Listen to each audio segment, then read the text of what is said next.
They tell you to heal. They tell you to let go of the past. But let's tell the truth for once. You don't want to heal.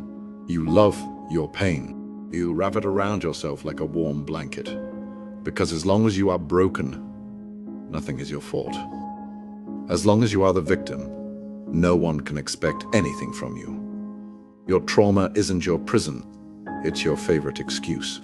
And here is the part that will make you uncomfortable. Deep down, somewhere beneath the therapy sessions and the sad playlists and the late-night journal entries, you already know this. You have always known this.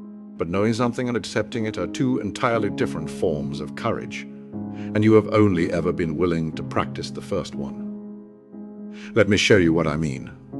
Think about the last time someone truly challenged you. Not insulted you, challenged you, pushed you towards something real. What did your mind immediately do?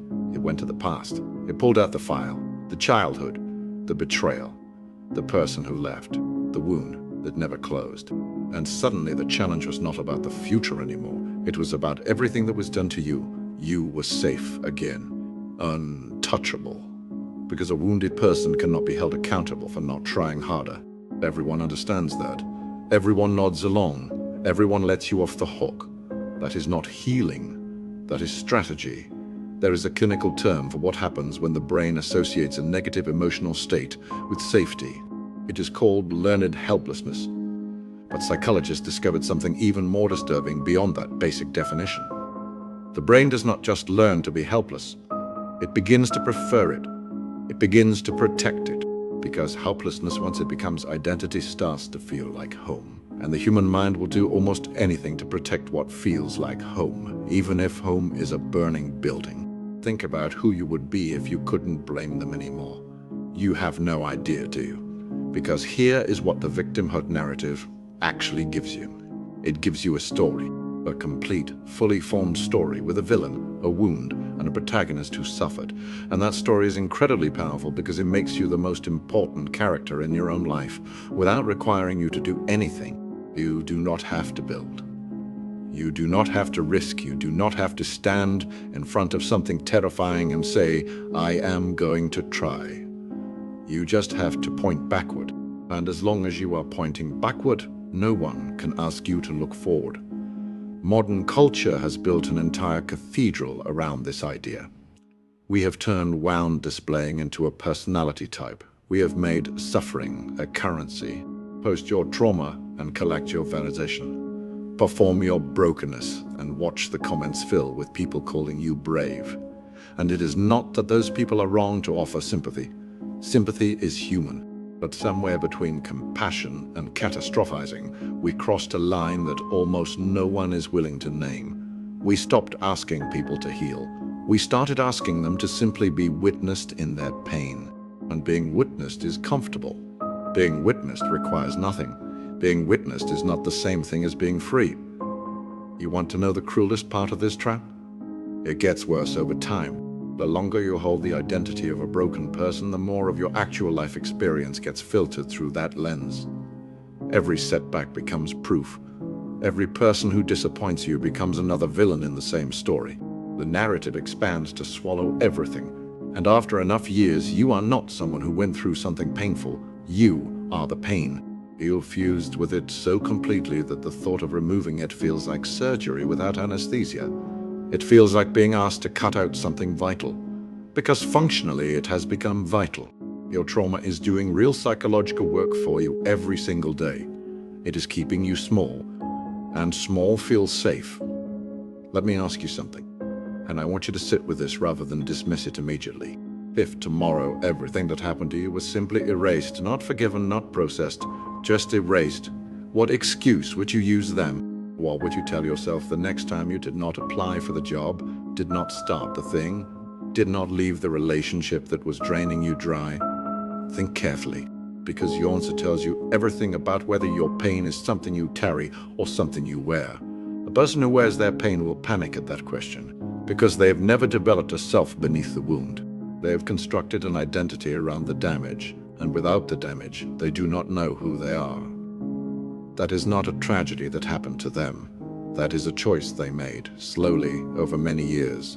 One small avoidance at a time. And here is where it gets surgical. Staying broken is not passive. People treat it as though it is just something that happens, as though they are simply failing to recover. But the psychological reality is far more active than that. Every morning you choose the story you tell yourself. Every time discomfort arrives at your door, you choose whether to use your past as a key or as a wall. Every time someone offers you a path forward, you choose whether the potential of failure is more frightening than the certainty of stagnation. These are not things being done to you. These are decisions. And decisions, however unconscious, belong to the person making them. There is a reason people rage when you say this to them. Because the moment you call staying broken a choice, you return the power to the person who has spent years insisting they had none. And having power is the most terrifying thing in the world to someone who has built their entire psychological architecture around the belief that they are powerless. Power means responsibility. Responsibility means you could fail.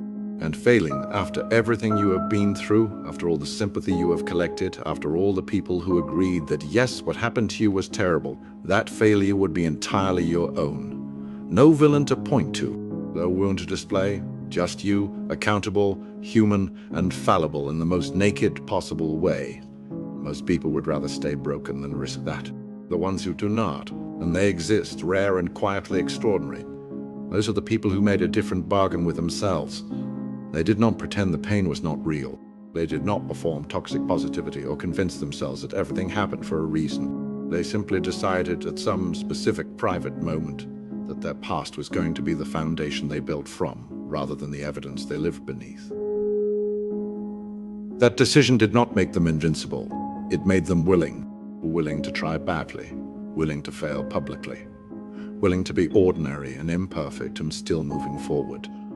That willingness is the actual definition of healing, not the absence of pain, not even the resolution of it, just the refusal to let it be the last word. So here is the question you have been avoiding since the first sentence of this. Are you genuinely working through something, or are you working something? Are you processing real pain toward real freedom, or are you curating real pain toward continued sympathy? The answer is not for me. The answer is not for anyone watching this. The answer is for the version of you that shows up at 3 in the morning, when the story runs out and it is just you and the silence and the uncomfortable awareness that time is passing and you are not moving. That version of you already knows. The comfort of being broken is real. Do not let anyone minimize how real it is. But comfort is not the same as living. And one day, sooner or later, you will have to choose between the warmth of that blanket and the cold, exposed, necessary act of actually becoming someone. Not someone who survived something. Someone who built something. Someone who showed up despite everything, not because of it. That choice is available to you right now, not tomorrow, not when enough time has passed, not when the person who hurt you finally apologizes or finally suffers or finally disappears from your thoughts entirely, right now. The only question is whether you want freedom more than you want to be understood, because you cannot have both. And you have been choosing understanding for a very long time.